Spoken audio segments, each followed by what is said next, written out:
ଆସ ଶୁଣିବା ମାଙ୍କଡ଼ ଓ କୁମ୍ଭୀର ଗପ। ନଈକୂଳରେ ଗୋଟିଏ ଜାମୁକୋଳି ଗଛ ଥିଲା। ସେଥିରେ ଗୋଟିଏ ମାଙ୍କଡ଼ଟିଏ ରହୁଥିଲା। ସେ ଜାମୁକୋଳି ଖାଇ ଭାରି ଖୁସିରେ ଥିଲା। ଦିନେ ଗୋଟିଏ କୁମ୍ଭୀର ଗଛ ମୂଳକୁ ଆସିଲା। ସେ ମାଙ୍କଡ଼କୁ ଦେଖି କହିଲା, ମାଙ୍କଡ଼ ଭାଇ, କୋଳି ଗୋଟିଏ ଦେବ କି? ହଁ, ନଉନ, ଭାରି ମିଠା କୋଳି। ହଁ, ନଉନ, ଭାରି ମିଠା କୋଳି।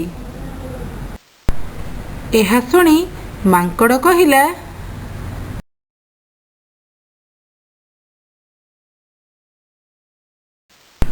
ଜାମୁକୋଳି ନେଇ କୁମ୍ଭୀର ଖୁସିରେ ତା ଘରକୁ ଗଲା। ତାକୁ ତା ସ୍ତ୍ରୀ ଦେଖି ପଚାରିଲା, ଆରେ କ'ଣ ଆଣିଛ? ନିଅ, ମୋ ସାଙ୍ଗ ତୁମ ପାଇଁ କୋଳି ଦେଇଛି।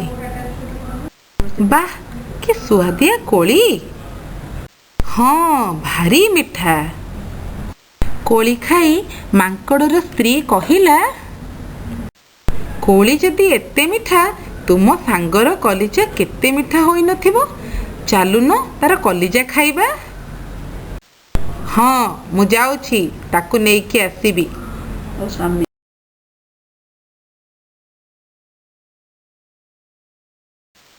ମାଙ୍କଡ଼ ଭାଇ, ମୋ ସ୍ତ୍ରୀ ତୁମକୁ ଖାଇବା ପାଇଁ ଡାକିଛି।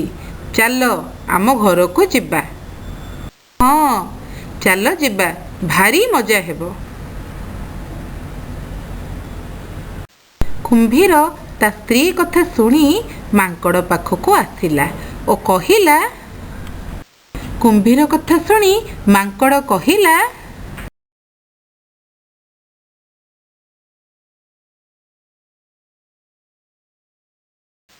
ସାଙ୍ଗ, ସତ କଥା ହେଲା କି ମୁଁ ତୁମ କଲିଜା ଖାଇବାକୁ ତୁମକୁ ମୋ ଘରକୁ ଡାକିଛି। ଓହୋ, ମୁଁ ତ କଲିଜାକୁ ଗଛ କୋରଡ଼ରେ ରଖି ଚାଲି ଆସିଛି।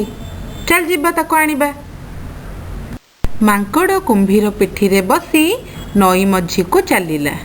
ଯେତେବେଳେ ନଈର ଠିକ୍ ମଝିଆମଝି ହୋଇଛି, ମାଙ୍କଡ଼ କୁମ୍ଭୀର ପିଠିରେ ବସିଥିଲା ବେଳେ କୁମ୍ଭୀର ତାକୁ କହିଲା, ଏହା ଶୁଣି ମାଙ୍କଡ଼ କହିଲା,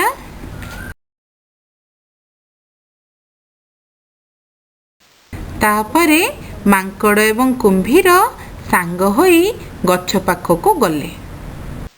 ମାଙ୍କଡ଼ ଯେମିତି ଗଛ ପାଖରେ ପହଞ୍ଚିଲା, ସାଙ୍ଗେ ସାଙ୍ଗେ ଡେଇଁକି ଗଛ କୋରଡ଼କୁ ପଳେଇଲା ଏବଂ କହିଲା, ଆରେ ମୂର୍ଖ, କଲିଜା କ'ଣ ଗଛ କୋରଡ଼ରେ ଥାଏ?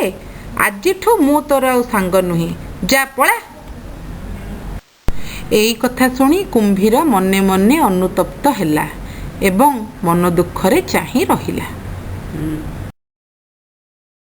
ତେବେ ପିଲାମାନେ ତୁମେ କୁହ, ଏହି ଗପରୁ ଆମେ କ'ଣ ଶିଖିଲେ? ହଁ, ବୁଦ୍ଧି ଥିଲେ ଉପାୟ ଆପେ ଆପେ ଆସେ। ପିଲାମାନେ ଏଇ ଗପଟିକୁ ଆଉ ଥରେ ମନ ଦେଇକି ଶୁଣିବ, ଭଲ ଭାବରେ ବୁଝିବ ଏବଂ ତାକୁ କହିବାକୁ ମଧ୍ୟ ତମେ ଅଭ୍ୟାସ କରିବ। ଧନ୍ୟବାଦ।